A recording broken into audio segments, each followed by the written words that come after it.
Welcome to the Golden State Media Concepts Travel Podcast, the show that gives you advice on everything travel. We explore places you've always wanted to go, as well as giving tips for traveling in those places. We'll give you advice on the best sites for travel tips, information, and discounts. Join us as we travel the world, explore cultures, and meet new people. The Golden State Media Concepts Travel Podcast has got you covered.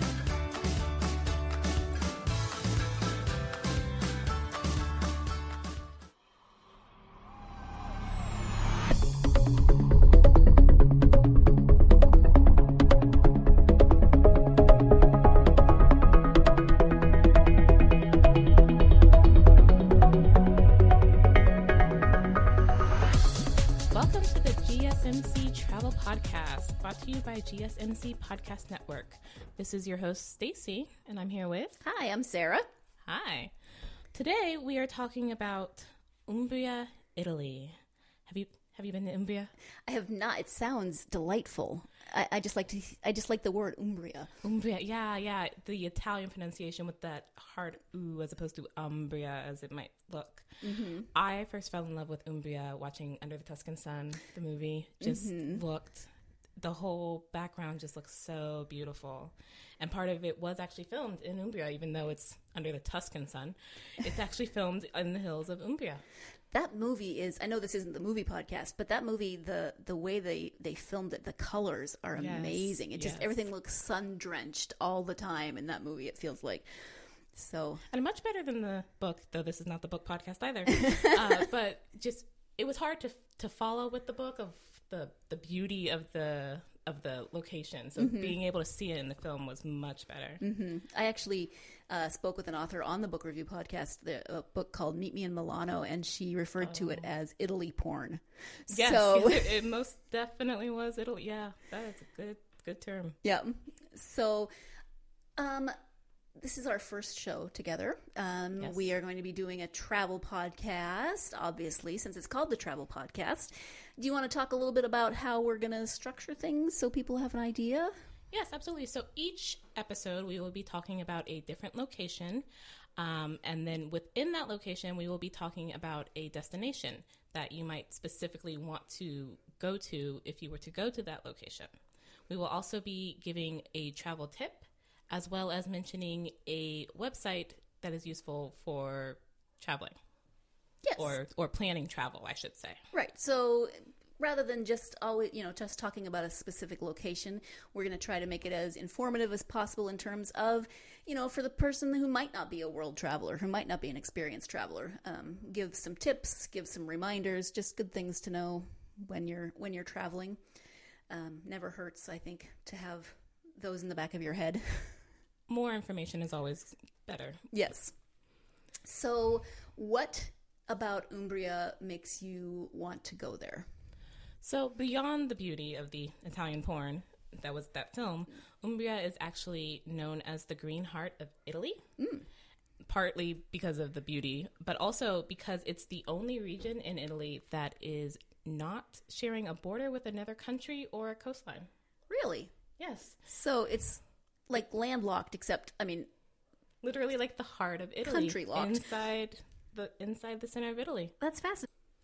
So it's also actually known as the Green Heart of Italy because it's a major wine region of Italy as well. Okay. So it's very fertile and that green imagery. And when I think of Italy, I kind of think of the entire thing being wine region. Right, I assume it's probably got a specific type of wine, of grape.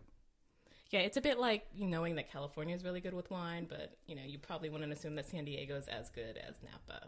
Right. Or, Napa produces one kind of grape, and then, for instance, the Central Valley and Lodi produces Zinfandel, as opposed to, right. I don't know, Chardonnay. Clearly, I know nothing about wine, or very little about wine. Me too, or me neither. But anyways, so another really interesting thing about Umbria, it's known for certain regions such as Perugia and Assisi. Mm-hmm. I know how to pronounce Umbria, but somehow don't know how to pronounce Assisi. But interestingly, each region has its own dialect, similar to the UK, so that native Italian speakers can actually know where you're from just by listening to you speak. Within Umbria or within Umbria? Okay. So Perugia versus Assisi has a different dialect. As opposed, but then I would assume there are different dialects if you were in, say, Florence or Naples? Yes. But then Umbria itself has its own multiple. dialects. That's interesting. I wonder how those things develop. I think it's probably a bit like being able to tell, if you're a bit from NorCal versus SoCal versus, Boston. Right. That there's very different dialects between, East Coast and West Coast, but then even within California, there's differences. Right. Okay. Interesting. So for our listeners who maybe are listening and thinking, Umbria, that sounds really cool. I want to go hear the different dialects. I want to go see the wine country. Is there a specific location that's really like a must-see location, in your opinion? A location that really interested me when I was looking at Umbria is the Castiglione del Lago, which again, like Umbria, just a wonderful name to say. And my very little Italian is telling me that means something along the lines of Castle of the Lake or Castle on the Lake. Okay. But actually, Castiglione del Lago is the name of the whole town, including the castle. Okay. There is a medieval castle that was built to give its owners control over Lake Trasimeno, which is where it's located on. But then around that castle, this town sprung up. And so the whole area is known as the Castiglione. Okay. So control in terms of military, is that what it was built for? I mean, usually castles are kind of fortress-like, I'm guessing, but is that... Probably military, but also given the history of Italian city-states, it was probably also trade as well, controlling who can bypass on the lake. Mm-hmm. Okay. The interesting about Castiglione del Lago, like Umbria, it's beautiful. You see this picture and it almost looks just not even real. It seems to be an island just floating on this body of water, even though it is actually connected to the mainland. But the town seems to be following this sort of law of threes. Okay. So within the town walls, there are 3 gates. And then within the town, there are 3 piazzas and 3 churches. Interesting. Is there any kind of legend about that? Do you know? I couldn't find one, but it does. Laws of threes does seem at least to be following some sort of like superstition, but I could not find the reasoning behind that. It might have just been, we really like threes and we're going to have 3 churches, but. Right. Or it may have been, I suppose it could be a coincidence and they just noticed it and said, hey, we have 3 of this and 3 of this and 3 of this other thing. Let's make a thing. I don't know. That's interesting. So also in Castiglione del Lago, an interesting event that they have every spring is the Coloriamo ICLA. Seriously, the Italian is just beautiful. But the Coloriamo ICLA is a festival that means color the skies or we paint the skies. Oh. It's put on every spring by the Italian Kite Association, and it involves many bright, colorful kites and hot air balloons being flown into the air, hence the name Coloring of the Skies. Oh, fun. So people, I would imagine people would be able to bring their own kites and there would be all kinds of activities around kites, but then there's also the hot air balloons. It kind of reminds me a little bit of the festival they have in... Albuquerque? Yes. I was thinking, I know it's in New Mexico. Where in New Mexico? Yes. Yeah, so fun. Have you been to the one in Albuquerque? I have, yes, and it's amazing. If you ever go to any sort of hot air balloon festival, you absolutely must bring a camera. It's just beautiful. Like, you've seen, pictures of hot air balloons, but then you get there, and they're much bigger than you probably imagine. Mm-hmm. And seeing a whole bunch of them launched at once is just fantastic. Cool. Yeah, that is on my list of places to see. I have a friend that lived there for a couple of years, and she posted pictures and was always just amazed at the hot air balloons. And I don't know if I want to go up in one. No, me neither. Absolutely not. But but getting to the festival was fun, and you want to go a little early because they start. It depends, of course, on the wind and the weather, but they do actually start pretty early in the morning, and they go for several hours because they have that many hot air balloons to get up. But it was not wouldn't want to go up in one, but would love to just go back and see that all over again. I wonder if they have any kind of, I imagine they don't, but the the silly part of my brain, or maybe it's the logical part of my brain, wonders, is there any kind of air traffic control, or do you just have to use your own common sense and not run into another hot air balloon? No. There are definitely people on the ground saying, when you can go up and when you can't. But they have to time it really well because it takes a while even just to fill the balloons. Right. And they don't all start off filled. Some of them, as they go off, that creates more space for the next balloon to be filled. So there is a sort of air traffic control going on in order to launch them at the right time so they don't run into each other or, crash to the ground if they take off too early.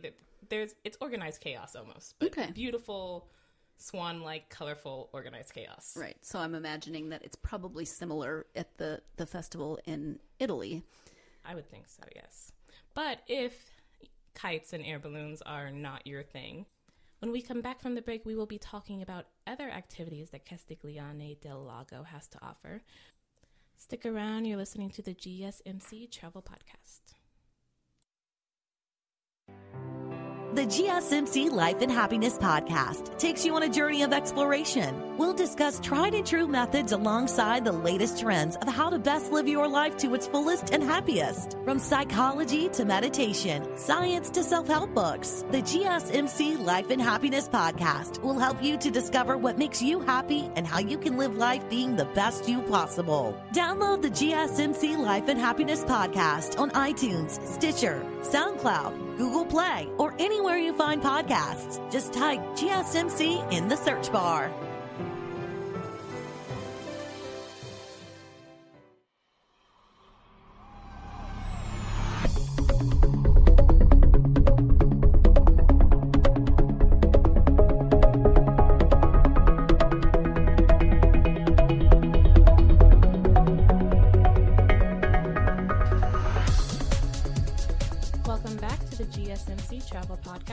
Before our break, we were talking about Castiglione del Lago and the beautiful Color the Skies festival they have every spring. But if hot air balloons and kites are not your thing, Castiglione del Lago also happens to be really good for sports enthusiasts. Okay. So what kind of sports? A lot of aquatic sports, obviously, as it's on a lake. Mm-hmm. You can do swimming, sailing, windsurfing, water skiing. But because the hills around the lake are also really fantastic, there's a lot of mountain biking or hiking as well. Fun. So definitely you can have a lot of outdoor activities, which sounds awesome. What kind of indoor activities? Like, for instance, can you tour the castle? Do you know? I don't think you can tour the castle per se. It's more of if you just sort of want to go and pretend you live in an Italian villa and just walk around the village, which is beautiful and old looking, but it's not so much of a hotspot city sort of place. Okay, so it's maybe not like the most bustling tourist attraction, which isn't bad. I mean, if not everybody wants to go to the place where there's hundreds of people milling about the sites that you want to see, which sounds perfect to me. Let's plan our imaginary trip to Castiglione del Lago. And I might be saying it wrong Thank too. you. I got halfway through the word Castiglione and couldn't remember the end of it. So that's just me. So I would want to go during the kite festival. What about you? The kite festival sounds nice, but because it's spring and it's so beautiful, you kind of imagine a lot of people would want to go, especially to such a big name festival. Sure. I would probably want to go at a less popular time just to, again, imagine, I have no cares in the world and, oh, yes, I do own that villa over there and I'm just out for a nice stroll because I don't have to go to a 9-to-5 job and work or anything. I would want to go at a more down time. So for Umbria, the best times to go are either spring or fall, not so much the summer, which is actually when the hugely busy tourist time is, even more so than the kite festival, and worst month to go is August. So I would probably want to go around maybe October when it's not too cold, but it's not as hot as summer and all the tourist people have gone home. So is it August because of the number of tourists or because of the weather? Is it really hot in August? It's probably both because the tourists do ramp up as you get from later spring to summer. Mm-hmm. And so a lot of people, taking summer vacations. And it's on a lake, and we did mention all of the water sports that you can do. So I'm sure if it is hot, people want to go be on a lake. Yes, and Italy is, a Mediterranean climate, so they do have summers are just hotter in general in the Northern Hemisphere, but when you get to the Mediterranean, it's just like, yeah, that lovely weather that makes the Mediterranean area look so beautiful. It's not here right now. It has gone away until the leaves start falling off the trees. Come back then. Yes. Okay. So you would want to go in October. I'm going to the kite festival, and then I'll come back in October with you. What? You're going twice? Okay. Yes, I'm going twice because this is my imaginary travel, my imaginary trip, and I can do whatever I want. Yes. What else would we do? What would we do in October? Well, I mean, for me, I would also want to go to the restaurants. You're in Italy. You can't not go. Yes. And get just delicious food. In food. fact, I was reading about the kite festival, and it said, there's workshops and there's all of these things that go on, and then it very prominently said, and of course there's eating. Of course. So I don't think that you can go to Italy and not eat carbs. Yes, and for not a very large place, Castiglione del Lago actually has a number of restaurants. And looking it up, there are at least 62. Oh, wow. In this really not large, not quite island, just fortress town. Mm-hmm.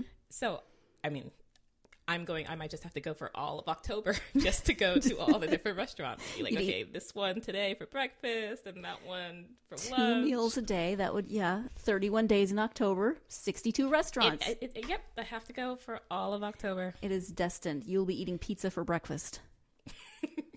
Or, I mean, it's on a lake, so they probably have some really good seafood. Yeah, fish, and it's a Mediterranean diet, which does include fish and good fats. Mediterranean diets include a lot of good fats, but also lots of pasta. Yes, so we are going to eat our way through this small town in Italy, which sounds fabulous. But what I like is that there are all of these outdoor opportunities. So even though it's October and we might not want to do water sports, it sounds like there's a lot of hiking and mountain biking.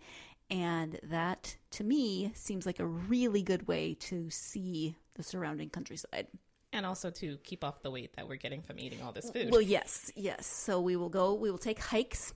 I would imagine that you can hire guides who would take you on trail rides or hikes, or that there's probably things that are just in place that you can do. And we were looking on the Discover Umbria website, and they had some of those things listed. So if I were planning my imaginary trip, I would include some physical activity to work off my pasta. Yes, me too. And I'd also just want to walk around Castiglione del Lago. Mm-hmm. I mean, it's not a large town, but it's also not a small town.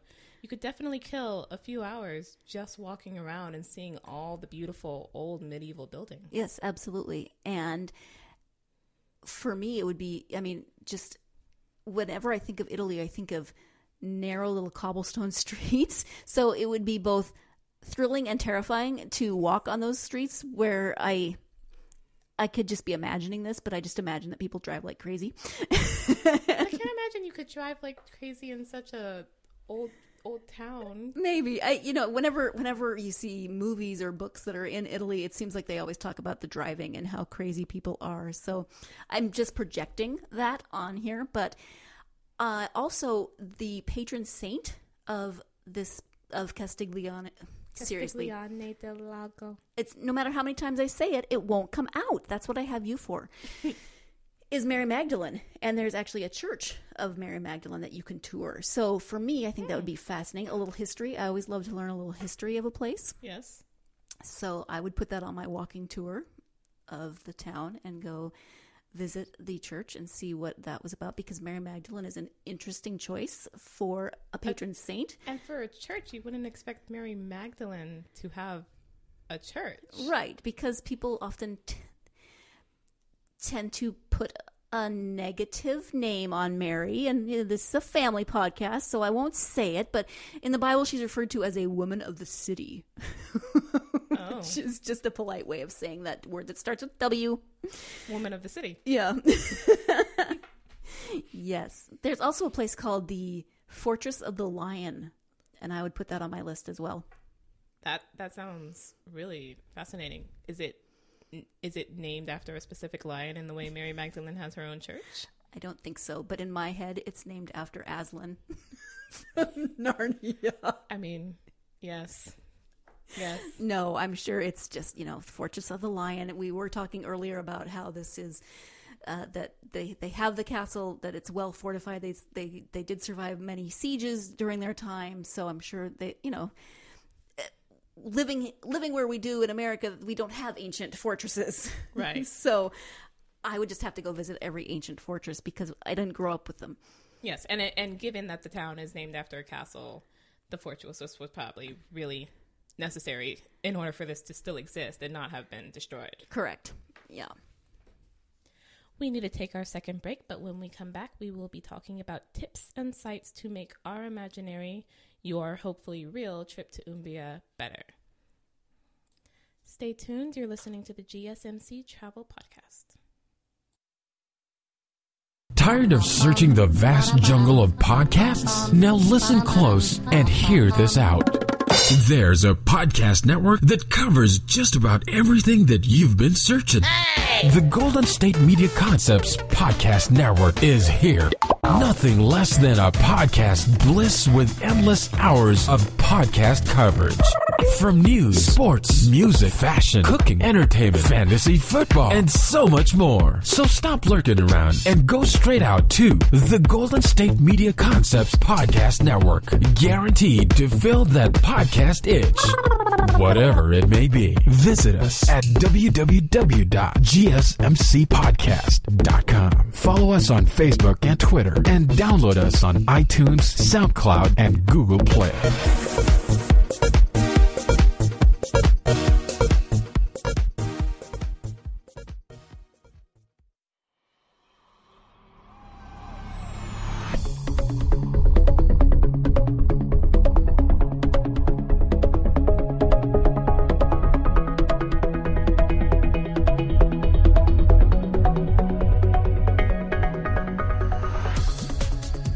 Welcome back to the GSMC Travel Podcast. As part of this podcast, we want to look at different travel sites that might be helpful in planning your future trip or the trip you're currently about to take. So today's site is theculturetrip.com. This is actually a pretty new site. They're still considered a startup. But what they do at this site is very interesting, is they do a lot of articles looking at culture from a lot of different aspects.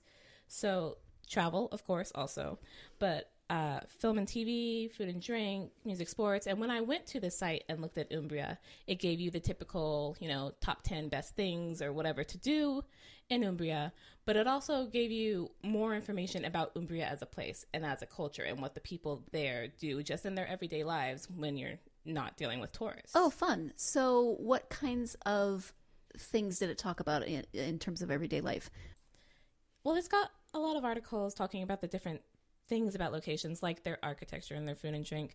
So, for example, not Umbria specific, but in looking up articles about Italy, it's got articles such as how to drink coffee like an Italian, how to vacation like an Italian, because I bet they do it much better than we do. But even things like 11 things no one tells you about living in Italy, if, rather than all of October, you want to go there forever. Right, or an extended trip. Actually, that's something that is something I find fascinating about travel in terms of how we travel. Depending on where you go and how long you stay someplace, a lot of people just like to hit the tourist spots, see the things that are the most picturesque. But there's a difference between doing that and really experiencing the culture of a place. So back to our imaginary trip to Umbria, I would love to be able to get to know the place a little bit better. So that might involve, doing the touristy things, doing the tours, doing, seeing the church that we talked about, but also visiting bookstores, visiting coffee shops. Obviously, there's a language barrier, but I know a lot of Italian people do speak English, so that helps. If you're an English speaker, of course, if you're not, if you're German and you're going to Italy, that's a different thing. But being an English speaker, I know that there are people who will speak English, but learning a little bit of Italian, just trying to see how what it's like to live in Italy. So that article about the 11 things that no one tells you about living in Italy sounds really fascinating to me, because we don't often see true culture when we visit a place. We see the touristy spots. I mean, definitely. I would want to know, where did the locals go? Where's the local hangout that the tourist who's only going to be there for 48 hours or a week might not really know about? Where's the best place to go for, a nice deal on a really good jacket or something? Only things that people who actually live there would want to know. Because then you actually feel a real part of the location and not just like, oh, hey, and I did this place, and I did this place, and I did this place. Okay, check it off. Right, and I have the same picture that every other tourist who's been to a specific location has. And there's nothing wrong with that. But if I had my dream situation, because we're planning imaginary things here on the GSMC Travel Podcast, I would create a program that paired people up with locals for trips. So, not everybody would be comfortable going and staying at someone's house, but pairing someone up who lives there so that they can take you around and show you their favorite coffee shop or their favorite bookstore or what they do in a typical day. Right, yeah. Or at least, in my imaginary place, I would want to at least go to a place for a long period of time, which is unfortunately not usually something you can do if you're just taking a regular vacation. Right. But I'd want to go to actually not feel like I don't even know how to get around on a bus here, or I don't even know how to get back to my hotel. Please, someone help me. Mm-hmm. But rather be like, oh, yeah, I know where I'm going. And, oh, yeah, you need help? I may not be able to tell you because, again, it's not in English. I have nothing to say there. But at least to be able to say, oh, okay, I'm not scared of everything. Mm-hmm. And I feel comfortable enough just going out and doing regular everyday life without needing someone to hold my hand. Yeah. Yeah.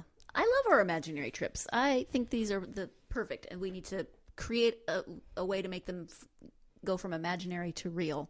I would love to go to, any of my imaginary trips, but especially to Umbria, which is just so, so beautiful. An interesting thing, though, you mentioned how a number of Italians do actually speak English, but, and our tip for today, it's interesting that English books and magazines are actually very expensive in Italy. English language books? English language. Like books, the regular books you could just go anywhere here and buy at a bookstore would be more expensive in Italy. Like not even just to learn English, but just if I want to read the latest bestseller from the New York Times books bestseller list, that's going to cost me more in Italy. Okay, so make sure that you stock your Kindle, or if you prefer hard copy books, those are a little harder to travel with, but hey, book lovers can do it. Or if you're one of those people who's like, I don't know what I want to read until I get to the airport. Okay, fine. But then you most definitely need to buy them at the airport here and buy more than enough so that you have enough to read on the flight back. Because if you try and buy it at the Italian airport, there's a price difference. Interesting. Yeah. So I wonder if that is I guess it makes a certain amount of sense if your language is Italian, so the books in Italian are probably more what people would buy. Yeah, right. So it would be. I'm trying to think if there's an equivalent here. If I went to get books in Italian, if they would be more expensive. I've not looked into something like that. Not being multilingual, which I wish I could be. Me too. But I mean, even here, beyond Spanish, finding books in another language is really difficult. Or at least there, even if it's more expensive, it sounds doable, and the most without having to, order it online or go to a specialty store. That you could probably find this in a good number of bookstores in Italy. Whereas here, you very maybe in some bookstores a small section in another language, but and most certainly not in Italian or right. Well, and I would imagine from things that I have read that there is a decent size expat community in Italy. From various things that I've read, it sounds like, well, it's beautiful, so right. why wouldn't you want to live there? Yeah. So there would be a need for some English language books and other languages as well, because it's not just Americans or English speakers who would go to live there. So that is an interesting. So that when I was talking about bookstores earlier, I would go wander around a bookstore and see find the ones where there's not the super expensive English book. Yeah, that would be something I would definitely need a local to tell me. Like, where can I buy this book for not like a 20% markup? Right, because it's in English. But also that would be not not a concern, I say, but something I'd want to consider for my wonderful imaginary month-long trip to Italy. I like to read. I'd want books, and not myself, also not being multilingual, can't do it in Italian. So if I finish the book when I'm there, how will I get my fix? Right. But that makes me think of, in this day of online, it's easier to get news in English. I was thinking, well, what if I wanted to read the daily news? Well, the newspapers wouldn't probably be in English, and if they were, they'd be marked up. But thankfully, with the internet, I'm sure that there are English language Italian news sources. Yeah. So, I mean, if you need your news, you're good. But if you need just a really good read, right, you're just relaxing in the beautiful hillside, plan ahead, which is really the tip that we could end every show with. Plan ahead. When you're traveling, always plan ahead. But we're planners. There are people out there who would be like, no, fly by the seat of your pants. Just go and see what happens, which makes my heart contract a little bit just thinking about that. Hopefully those people know how to read in Italian. There you go. Well, we should wrap things up for our first podcast. For those of you who are new to the GSMC Podcast Network, you can find all of our podcasts at www.gsmcpodcast.com. You can download those podcasts on iTunes, SoundCloud, Stitcher, Google Play, any app that you use for your mobile devices. Wherever you listen to podcasts, you can find the GSMC Podcast Network. Just type GSMC into the search bar and all of our podcasts will magically pop up. It's amazing how that works. You can also follow us on social media. Right now, Travel has Facebook and Twitter. So come comment. Tell us where you would love to travel.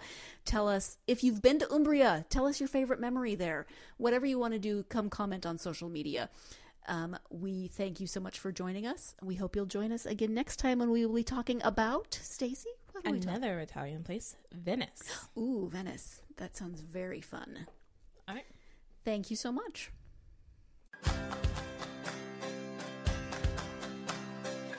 You've been listening to the Golden State Media Concepts Travel Podcast, part of the GSMC Podcast Network. You can find this show and others like it at www.gsmcpodcast.com. Download our podcast on iTunes, Stitcher, SoundCloud, Google Play, or anywhere you find podcasts. Just type in GSMC to find all of our shows from the GSMC Podcast Network. From travel to health and wellness to entertainment and life and happiness to sex and relationships. You can also follow us on Twitter and Facebook. Thank you, and we hope you have enjoyed today's episode of the Golden State Media Concepts Travel Podcast.